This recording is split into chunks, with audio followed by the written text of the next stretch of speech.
Welcome to அன்காஸ்ட் Tamil. நான் உங்கள் MSP. Tamil Nadu அரசியல் களம் எப்போவுமே திமுக விசஸ் ஆன்டி திமுக இதுதான், ஓகேங்களா. திமுக எதிர்ப்பானவர்களுக்கும் மட்டும்தான் தமிழ்நாட்டு அரசியல் களம். இப்போது ஆன்டி திமுக அப்படின்னு நீங்கள் பார்த்தீங்க அப்படின்னா இன்றைக்கி தேதிக்கு ஏகப்பட்ட கட்சிகள் இருக்குது. அதிமுக இருக்குது, அப்புறம் அமமுக இருக்குது, சசிகலா அதிமுக இருக்குது, ஓபிஎஸ் அதிமுக இருக்குது. ஸோ இவர்கள் எல்லாமே ஒருங்கிணையணும் அப்படிங்கிற ஒரு தேவையும் அவர்களுக்குள்ளே இப்போ உருவாகி இருக்கு. அது மட்டும் இல்லாமல் பாஜக, பாமக, தேமுதிக, நாம் தமிழர், சீமான் இப்படி ஆன்டி டிஎம்கே ஓட் பேங்கை வாங்கிறதுக்கான கட்சிகள் இங்கே நிறைய இருக்குது. ஸோ இந்த கட்சிகள் எல்லாம் ஒன்று சேர்ந்தால் திமுக கூட்டணியை ஈஸியாக வீழ்த்தலாம் அப்படின்றது பாஜகவோட கணக்கு. கூட்டணி இப்படியே இருந்து எதிரணிகள்லாம் ஒன்றா சேரலை அப்படின்னா 2026 திமுகவுக்கு தான் சாதகமாக இருக்கும் அப்படிங்கிறது தான் எல்லாரோட கணிப்பும் கூட. ஸோ எதிரணிகள் ஒன்றா சேராமல் இருக்கிறதுக்கு தேவையான அனைத்து விஷயங்களும் திமுக சார்பிலிருந்து செய்யப்பட்டாலும் கால சூழ்நிலை திமுகவை வீழ்த்தணும் அப்படின்னா எதிர்க்கட்சிகள்லாம் ஒரு குடையின் கீழ் வர வேண்டிய அவசியம் இருக்குது அப்படிங்கிறத எதிர்க்கட்சிகள் உணர்ந்திருக்காங்க. அப்படி பாஜக தலைமையிலான தேசிய முற்போக்கு கூட்டணியில் அதிமுக உள்ள வருது, பாமக, ஜிகே வாசன், தேமுதிக எல்லாம் உள்ளே வரும் அப்படின்னு எதிர்பார்க்கப்படுது. இந்த கூட்டணியில் 8% ஓட் பேங்க் உள்ள நாம் தமிழர் கட்சியையும் கொண்டு வர வேண்டும் அப்படின்னு சொல்லிட்டு பாஜக தீவிரமாக முனைப்பு காட்டுது. இதுக்குள்ளே சீமான் வருவாரா வரமாட்டாரா அப்படிங்கிற டிபேட் ஒரு பக்கம் இருக்கட்டும். நாம் தமிழர் கட்சி அப்படிங்கிறதே பாஜகவால் களமிறக்கப்பட்ட ஒரு கட்சி அப்படிங்கிறத பலமுறை நம்ம பேசியிருக்கோம், ஓகேங்களா.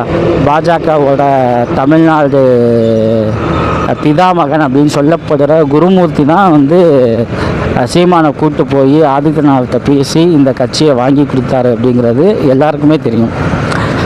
அதனால் இது பாஜகவால் களமிறக்கப்பட்ட கட்சி இல்லைன்னு மறுத்து பேசலாம் இதுக்கப்புறம் நகைப்புக்குரியது. இப்போ ரீசெண்டாக எச் ராஜா சொல்லியிருக்காரு, தமிழ் தேசியமும் இந்துத்துவா தான் அப்படின்னு சொல்லி எச் ராஜா சொல்லியிருக்காரு. 2 நாளுக்கு முன்னாடி அண்ணாமலை சொல்லியிருக்காரு, எனக்கும் சீமானனுக்கும் வித்தியாசம் இல்லை, நான் தேசியத்தில் தமிழை பார்க்குறேன், அவர் தமிழில் தேசியத்தை பார்க்குறாரு அப்படின்னு பேசியிருக்காரு. ஸோ இடையில பாஜக மூத்த தலைவர்களை சீமான் சந்திக்கிற நிகழ்வுகள் நடந்துக்கிட்டே இருக்குது. ஈவந்தோ பிரைம் மினிஸ்டர் மோடியை கூட சீமான் விரைவில் சந்திக்க வாய்ப்பு இருக்குது அப்படிங்கிறதும் பேசப்படுது. எதுக்காக அப்படின்னா நாம் தமிழரையும் ஏன்னா நாம் தமிழரோட கோர் ஓட் பேங்க் எல்லாமே ஆன்டி டிஎம்கே தான். ஸோ அதையும் என்டிஏ கூட்டணிக்குள்ளே கொண்டு வந்துட்டோம் அப்படின்னா நமக்கு திமுக கூட்டணியை வீழ்த்துறது ரொம்ப ஈஸியாக இருக்கும் அப்படிங்கிறது பாஜகவோட கணக்கு. ஆனால் சீமான் ஆரம்பத்தில் திராவிடம் தமிழுக்கு எதிரி, பாஜக மனித குலத்துக்கு எதிரின்னு சொல்லியிருக்காரு, பாஜக கூட்டணியில் சேருவாரா அப்படின்ட்டு நீங்கள் கேட்கலாம். மாற்றி பேசுவதில் சீமான் அண்ணாமலைக்கு சளைத்தவர் அல்ல. ஏன்னா பெரியாரை புகழ்ந்து பாராட்டி பேசி அதே சீமான் தான் இப்போ சமீபமாக பெரியார் ரொம்ப இகழ்ந்து தரம் தாழ்ந்து பொய்களை கட்டமைச்சு பேசினார். இப்போ அதுக்கு ஏதாவது அவர் வருத்தப்பட்டாரா, ரிக்ரெட் ஆனாரா? ஒன்றும் கிடையாது, ஓகேங்களா. ஸோ மாற்றி பேசுவது எந்த அரசியல்வாதிகளுக்கும் புதிதல்ல, அதில் அண்ணாமலையும் சீமானும் விதிவிலக்கும் அல்ல. தமிழர் கட்சியை கொண்டு வந்ததோட நோக்கமே இங்கே திராவிட சிந்தனைக்கு எதிரான ஒரு அரசியல் களத்தை உருவாக்கணும் அப்படின்னு தான். அப்படி இருக்கும்போது நாம் தமிழரை உள்ளே கொண்டு வந்தோம் அப்படின்னா திமுகவை வீழ்த்த ஒரு வாய்ப்பு இருக்குது. அப்படின் போது பாஜக அதை செய்ய தயங்காது அப்படின்னு தான் என்னோட கணிப்பு. ஸோ அதனால் பாஜக கூட்டணிக்குள்ளே நாம் தமிழர் வந்துருமா அப்படின்னு கேட்டிங்கன்னா 50-50 சான்சஸ், வரலாம் வராமலும் போகலாம், இல்லை 50-50 சான்சஸ் இருக்குது. ஆனால் வருவதற்கான எல்லா வழிமுறைகளும் பாஜக சைட்லேருந்து எடுக்கப்படும். எப்படியா இருந்தாலும் அவர் இந்த கூட்டணிக்குள்ளே கொண்டு வந்துட்டோம் அப்படின்னா திமுகவை ஈஸியாக வீழ்த்திடலாம் அப்படிங்கிறது அவங்க கணக்காக இருக்கும். வந்தே ஆகணும் அப்படின்னு சொல்லிட்டு பாஜக ஆர்ம் ட்விஸ்ட் எதுவும் பண்ணிச்சு அப்படின்னா தப்பிக்க முடியாது. ஆனால் இப்படி ஒரு கூட்டணி அமையும் பட்சத்தில் மக்கள் வந்து அதை வந்து அங்கீகரிக்கணும். பார்த்தீங்களா, இந்த கூட்டணி அங்கீகரிக்கணும். இல்லைனா இவ்வளோ பேசிட்டு இப்படி ஒரு கூட்டணியை ஃபார்ம் பண்ணிட்டு எது சரியா அப்படின்ட்டு மக்கள் வந்து அந்த கொஸ்டின் கேட்பாங்க. நாளைக்கு இது ஒரு பொருந்தா கூட்டணியாக மாறுறதுக்கான வாய்ப்புகள் அதிகம் இருக்குது. அப்போது மக்களோட மனநிலை வந்து தயார்படுத்துறதுக்கான வேலைகளை வந்து எதிர்க்கட்சிகள் செய்யும். அதுக்கு இந்த ஒரு வருஷம் டைம் இருக்குது.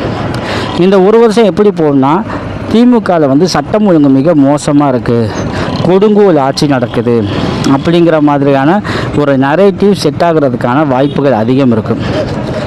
திமுக ஒரு கொடுங்கோல் ஆட்சி, இந்த ஆட்சியால் மக்கள் வந்து துன்பப்படுறாங்க, துயரப்படுறாங்க அப்படிங்கிற ஒரு நரேட்டிவ் வந்து செட் செய்யப்படும் போது திமுகவை வீழ்த்த வேறு வழியே கிடையாது, எதிரணிகள்லாம் ஒன்றா சேர்ந்தால் தான் முடியும் அப்படிங்கிற இன்னொரு நரேட்டிவ் உருவாகும் பட்சத்தில் அந்த கூட்டணியை வந்து மக்கள் அங்கீகரிக்க தொடங்கிடுவாங்க.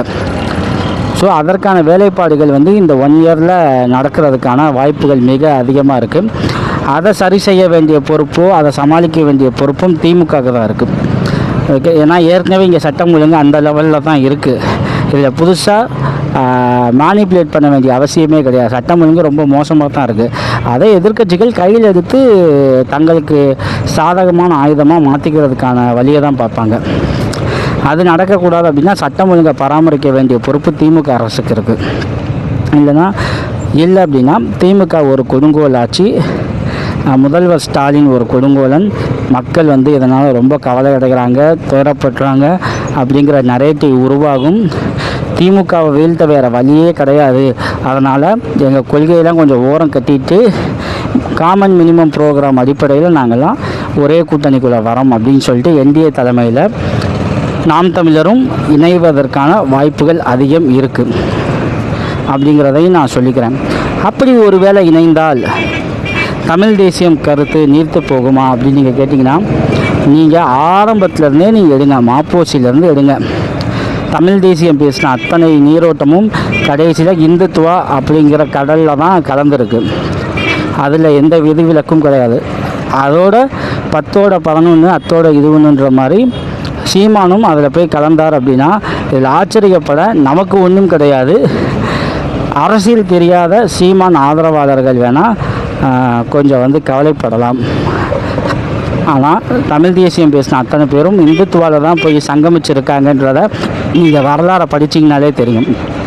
அதனால தான் தமிழ் தேசியமும் இந்துத்துவா தான் அப்படின்ட்டு எச்ராஜாவால் வெளிப்படையாக பேச முடியுது. மீண்டும் வேறொரு முக்கியமான விஷயம் குறித்து பேசுவோம். நன்றி, வணக்கம்.